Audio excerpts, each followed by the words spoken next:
It's another edition of Time About the Movies, and today we're wrapping up July 2005 with July 29th. We got 4 movies to look at, and not as memorable as some of the last couple of weeks, but we do have at least one movie that was actually one of the biggest surprises of the year. We also have one of the biggest flops of the year, a movie that seems like it's all over the place in terms of its casting and some of its ideas, and then a movie about the dirtiest joke in the history of comedy, and we'll get to those as we move along here. But let's talk about the biggest new release of the weekend, and maybe one of the biggest surprises of all time, really, because this was a film that came out of nowhere, and when it came out, it really took everyone by surprise on how good it really was. Let's talk about Sky High.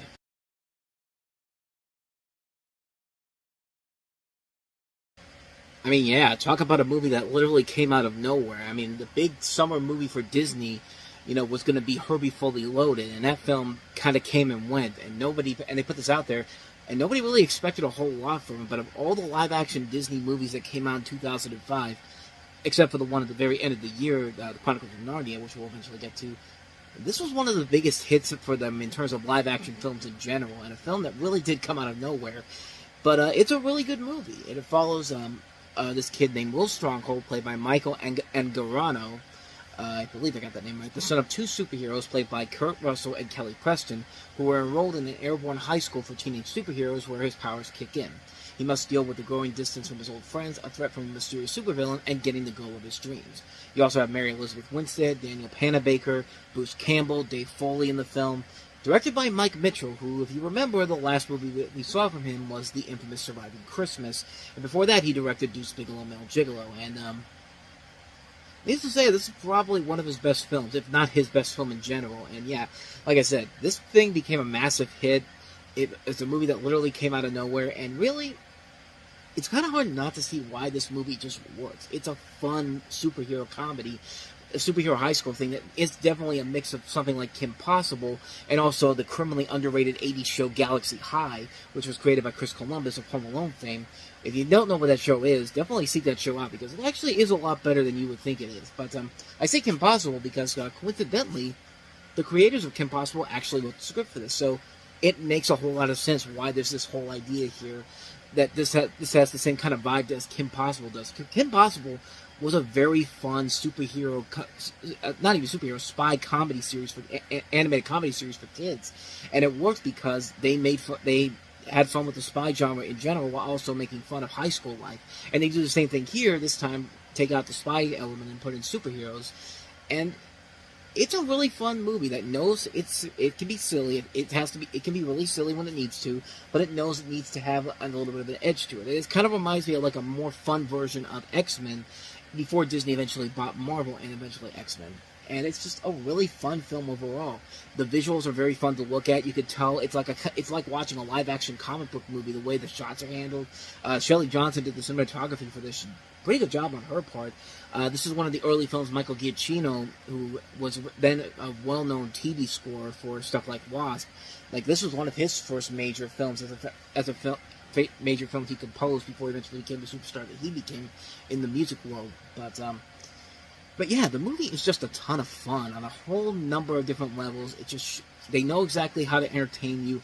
It feels like an old school classic Disney movie from like the 60s, 70s, and even the 60s and 70s. Like, it's a movie that knows it's not going in there to be like this deep storyline in general here, but it works because the cast is having a ton of fun. The ideas they're having are very fun.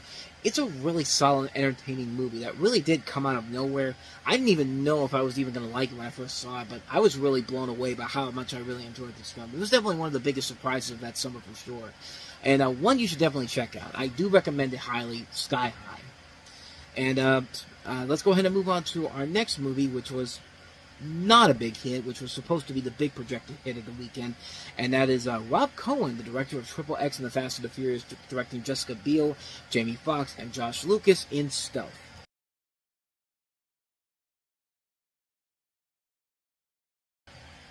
So wait a minute, you're telling me to fear the sky, although Sky High told me the sky is the limit. I mean, make up your mind, commercials. Tell me what I should do about the sky. Should I fear it?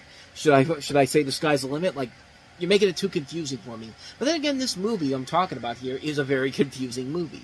This is Stealth, and this follows Josh Lucas, Jessica Biel, and Jamie Foxx as 3 top fighter pilots as they join a project to develop an automated robotic stealth aircraft. So, essentially, AI taking over the military, taking over this aircraft, and causing World War III, pretty much. I mean, this is literally that type of a film. And yeah, this film was not very good. And in fact, it's one of those movies Sony had in 2005 where they were trying to, sell it on the sex appeal of the stars. You got Jessica Biel and Josh Lucas in this one.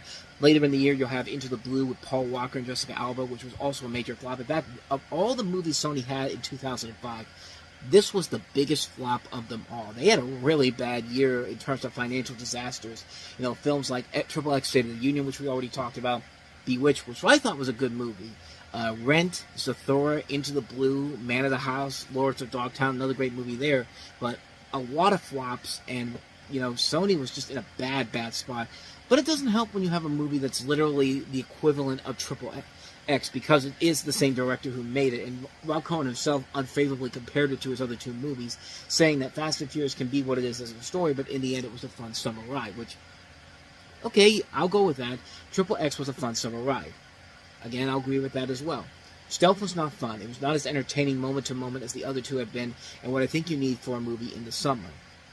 And again, he makes a lot of good points from it, and it's just not a very good movie. It feels like a watered down Michael Bay movie. It was the Michael Bay movie that everyone thought The Island was going to be.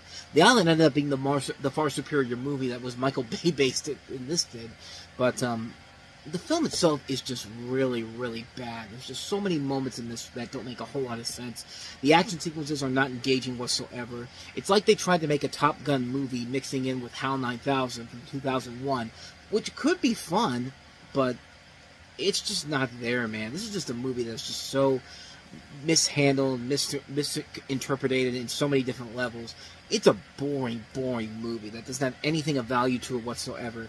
The script is bad. It feels like a film that's just trying to appeal to the teens, and just a colossal misfire on so many levels. It's no wonder why this movie bombed. And it nearly destroyed the careers of the 3 main stars in general. I know Jamie Foxx had just won the Oscar the year before, but it was a movie that had his name attached to it. I mean, he was obviously he's the biggest name of it because he had just won the Oscar the year before, but at the same time, it's just like it's just a movie that just really could have destroyed these careers in general.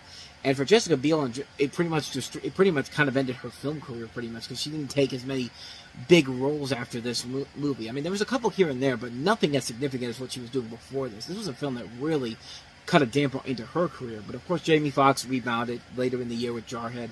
Josh Lucas, whatever, hit the following year with Glory Road. So not everybody came out of it badly bruised by it. I mean, hell, Evan Moss-Bachrach is in this movie, and of course you know him now from The Bear, and now he's the Thing in Fantastic Four, the new Fantastic Four movie. So his career's good. His career's fine. Everyone else will be fine in this, but yeah, the movie is just, it's garbage. It's garbage film. Yeah, avoid it like the plague. So not much more to say about that one. So let's go ahead and move on to our next movie, and that is Diane Lane and John Cusack in the romantic comedy Must Love Dogs.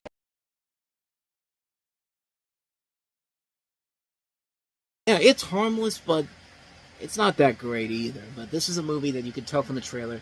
It's focusing on Diane Lane's struggle with divorce and meeting new people afterwards. And of course, she falls for John Cusack, who answers her personal ad on PerfectMatch.com, and the romance blossoms from there. And I'll give it this: the casting overall really is the one thing that's holding the movie together, but everything else is just really just kind of mediocre and bland. Like I said, the comedy's not that great.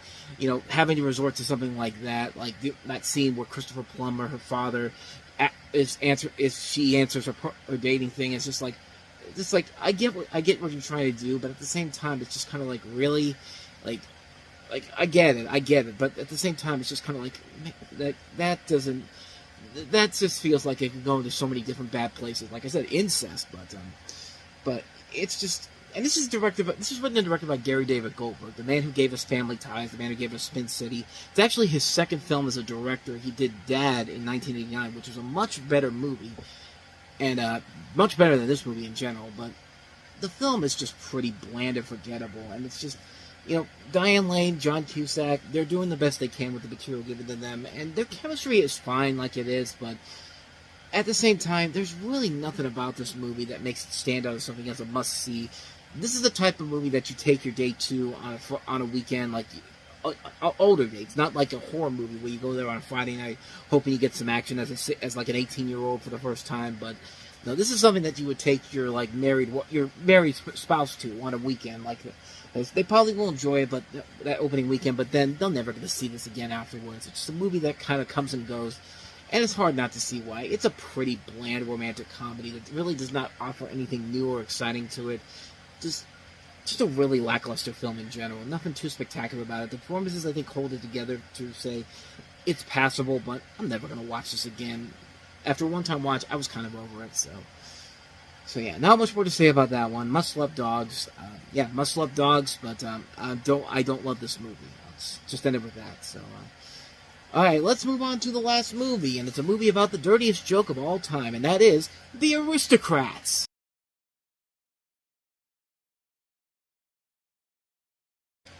All this over one joke, and it's the story here is that comedy veterans and co-creators Penn Jillette and Paul Provenza capitalize on their insider status and invite over 100 of their closest friends who happen to be some of the biggest names in Hollywood, from George Carlin, Whoopi Goldberg, Drew Carey, to Gilbert Gottfried, Bob Saget, Paul Reiser, Sarah Silverman, to reminisce, analyze, and deconstruct and deliver their own versions of the world's dirtiest joke.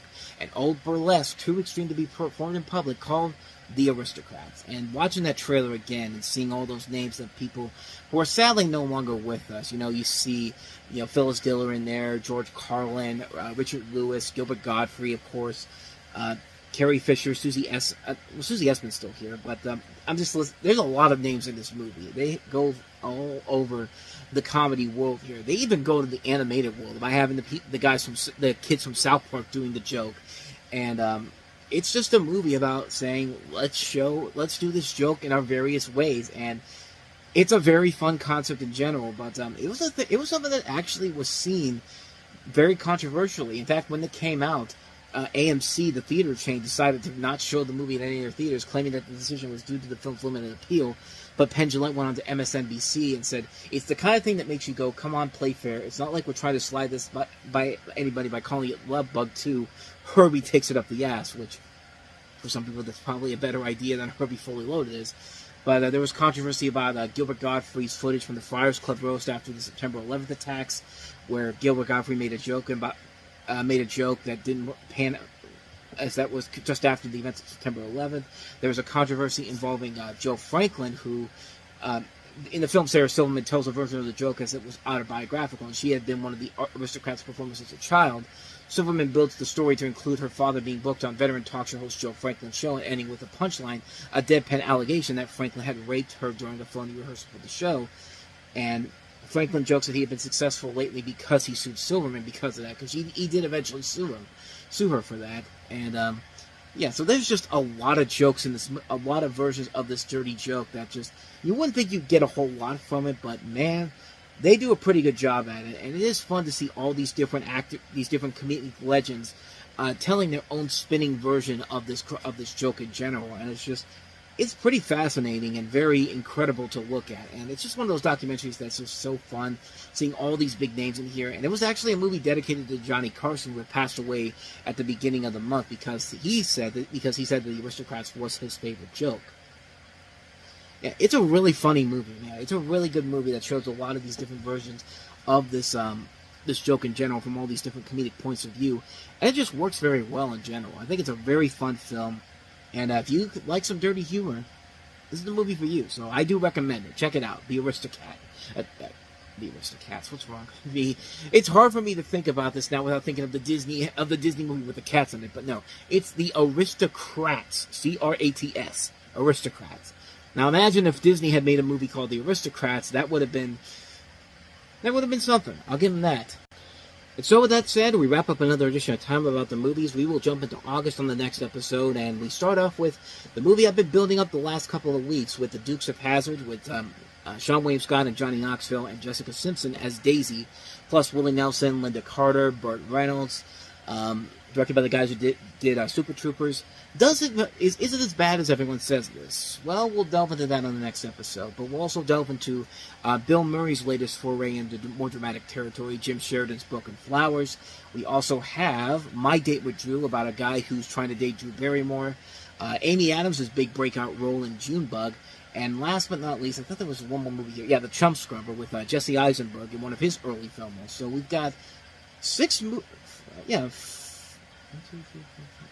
movies in general to look at. I said 6, but we got 5 movies to look at next time. Packed show, so we will leave that for the next episode. But until then, thank you so much for watching, and if you want to see more videos like this, please hit the place on the next page, check out the previous episode, and please hit the like, subscribe, and notification button, because now we are less than 7 people away from hitting 4,000 subscribers, and I can get rid of that intro as soon as we can get past that, and then I won't bother you about that again until we reach 5,000 subscribers, of course. But like I said, hit the like button, hit the subscribe button, hit the notification button. We're less than 10 people away from doing it. Please do so if you want to see more videos like this. So I really would appreciate that. So with all that said, I am off. I will see you guys next time, and until then, as always, take care.